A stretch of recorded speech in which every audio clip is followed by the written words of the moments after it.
I'm very pleased to next introduce Carol Dweck, who is the recipient of this year's Distinguished Scholar Award. The Distinguished Scholar Award was created recently for a group of lost souls who don't view themselves as just a social psychologist or just a personality psychologist, but for people who are lost in the middle, who don't see a big distinction and who do both social and personality. Carol is one of my heroes. She has done really remarkable work that is theoretically wonderfully rich, and over the last few years, and actually over much of her life, has implications for a wide array of real-world behaviors, especially in the educational world. I would love to talk about her work in great detail, but I'm not going to do that. I'm going to let her do it. Carol Dweck.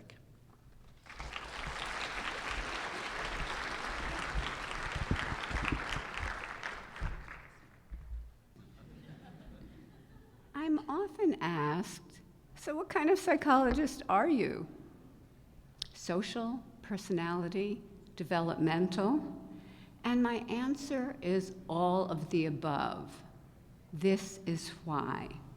We know that from infancy, people are building models of their social world. These are beliefs about the nature and the workings of the social beings, including themselves, that inhabit that world. In work with Susan Johnson and Francis Chen, we showed that infants already have mental models, beliefs, that tell them what to expect from other people in their environment. In this study, infants were shown the top row of events over and over. A big ball representing the mommy figure moves away from the baby figure, and as she does, the baby lets out a plaintive wail. They watch this over and over, and then they're given two test events. One where the mother comes back, and the other where the mother continues coldly on her way. What we found with 12 to 16-month-old infants was that those who were securely attached were surprised when the mother didn't come back, but those who were insecurely attached were surprised when she did. So already, infants are creating models, beliefs, and expectations. In my talk today, I'd like to tell you, through our work, how the beliefs we adopt are an important part of our personalities. These beliefs can be relatively enduring individual differences, perhaps contributing to the qualities that are captured by personality traits. At the same time, I'll show how these beliefs can be situationally triggered or even changed in a more enduring way. And this dynamic aspect of human nature is something that has always been central to social psychology. I first recognized the power of beliefs in the 1970s and 80s. Countless studies. Am I? Screens. Oh yeah, that's supposed to be. The projectors were going. Okay. Countless studies showed the enormous impact of beliefs, such as the attributions people made for why things happened to them.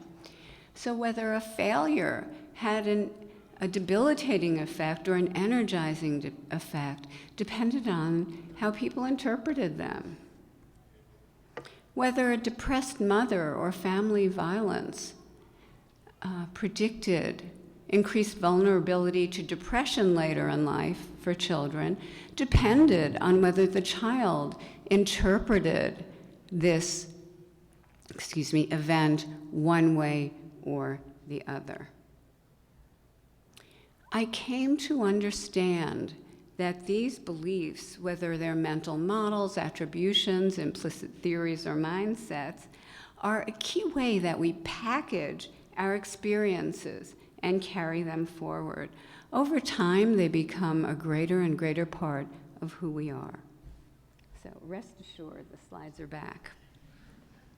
In our own work, we found that people's mindsets affect the experiences they seek, the goals they seek, whether they're open to challenges, whether they pursue those goals in a conscientious, vigorous way, and how they respond to setbacks with negativity or positivity.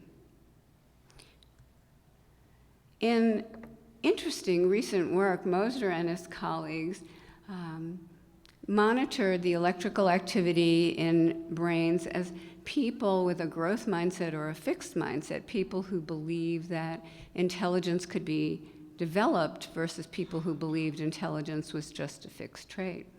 As you see, the growth mindset student on the right is detecting an error, is processing it deeply and correcting it. That's what all that activity is. But the fixed mindset student on the left is fleeing from that error and not engaging in this processing of challenging material.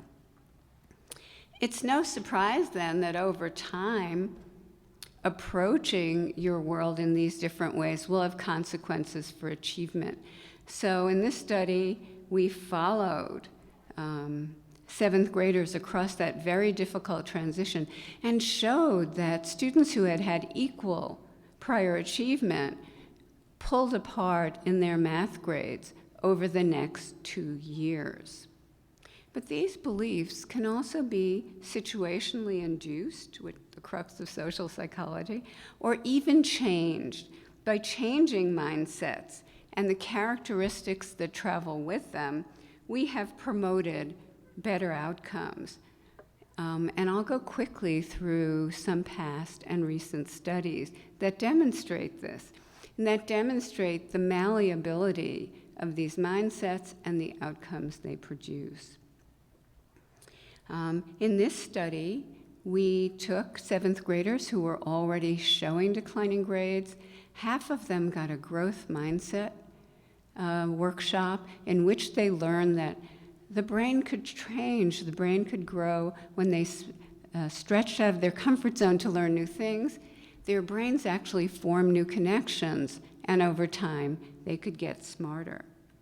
The other group learned terrific study skills that could help them do better in their schoolwork.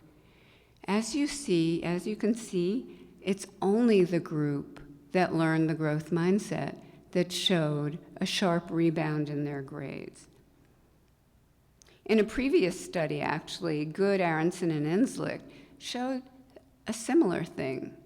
Those students who learned a growth mindset showed higher math and verbal achievement test scores.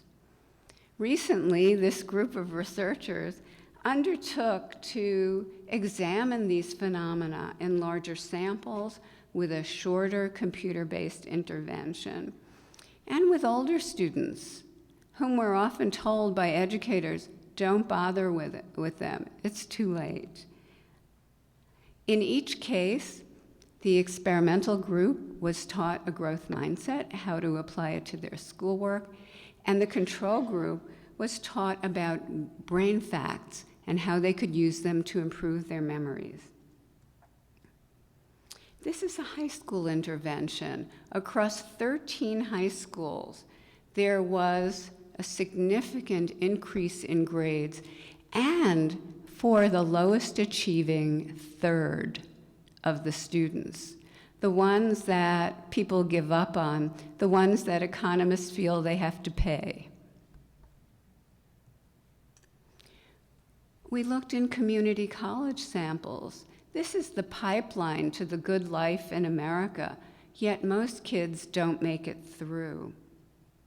Here, the students who received the growth mindset were showing significantly higher GPAs only shortly thereafter. And looking within developmental math, remedial math, where most community college students go to die, we found that learning the growth mindset cut the dropout rate in half. And finally,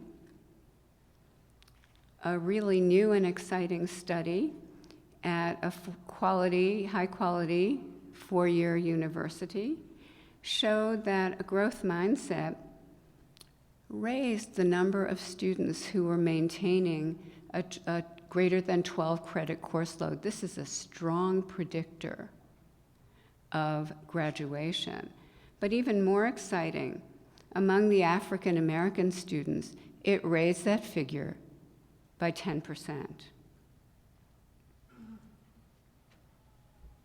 Focusing on beliefs leads you to ask, what kinds of early input might create these mindsets or beliefs? Now, we've shown in past work that different ways of praising creates a different desire for challenge, resilience in the face of setbacks, and that in particular, that praising the process children engage in rather than praising their abilities leads to desire for challenge and resilience. But we asked, how early can we detect this?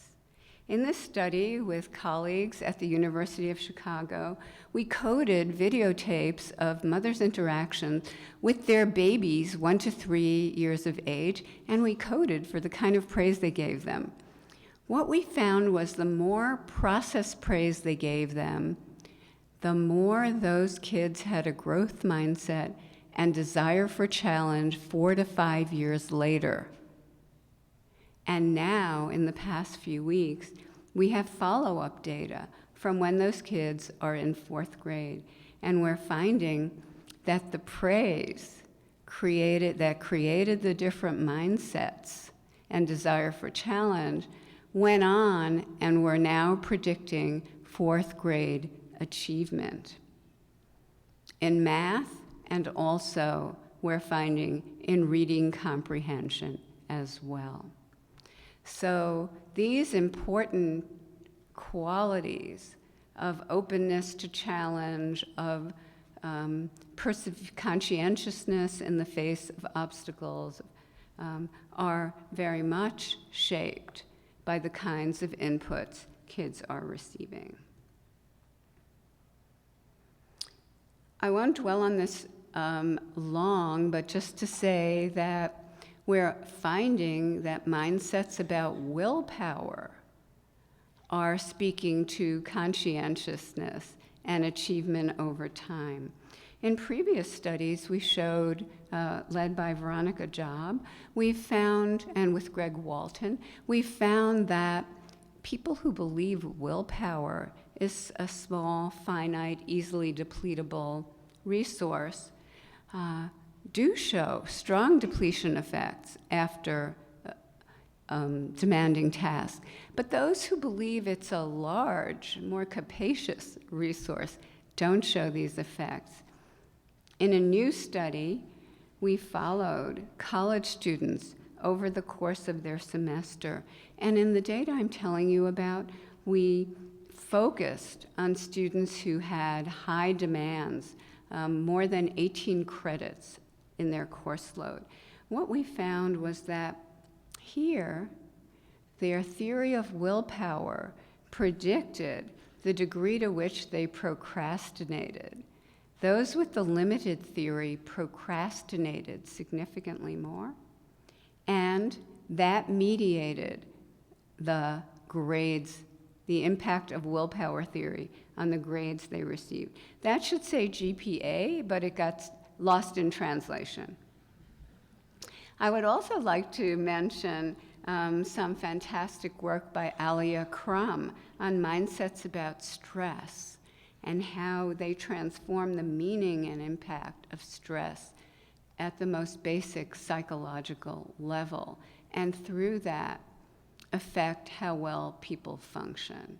She also finds that changing people's interpretation of stress changes these processes. And finally, I want to share with you some work by David Yeager showing how changing social mindsets can change some of what we might consider the deepest characteristics, social characteristics that people have. In his work, he's shown that when students are taught a growth mindset about their social abilities, they are less prone to aggression, and particularly aggressive retaliation.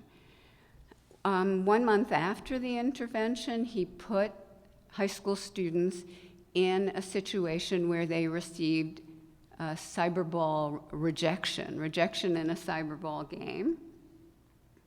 And then they had the opportunity to retaliate by assigning hot sauce to one of the students who rejected them. Those in the no treatment control and those in the control group who received training in extensive study skills and social problem-solving strategies assigned quite a bit of hot sauce to the person who had rejected them, about 6 heaping teaspoons.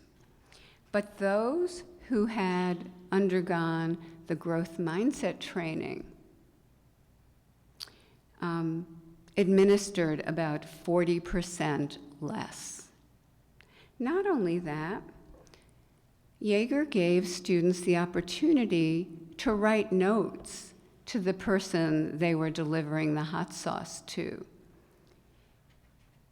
35% of the students who had gone through the growth mindset training wrote pro-social and apologetic notes, whereas only 10 to 15% of the kids in the other 2 groups did so. And let me show you an example of these notes. Pro-social note. I tried to put only a little of the hot sauce as I could because you circled you disliked it.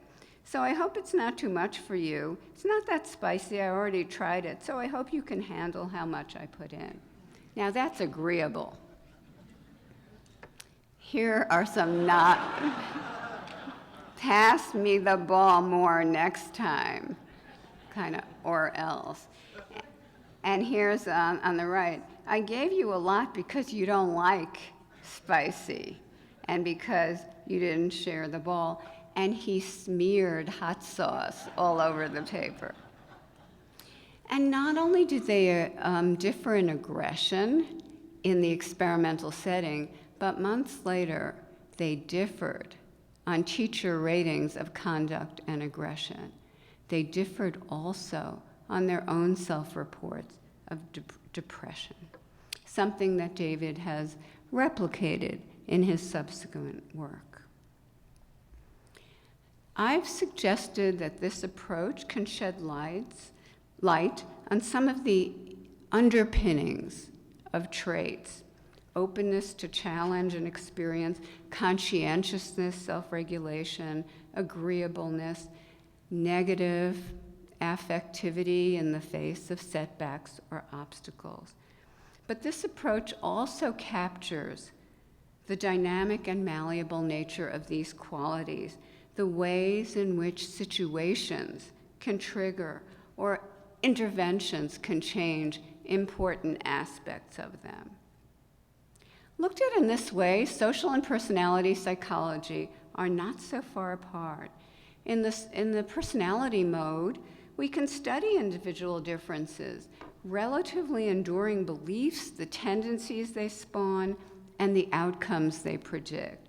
In the social psych mode, we can examine the situations that trigger these beliefs and the input that can form or change them.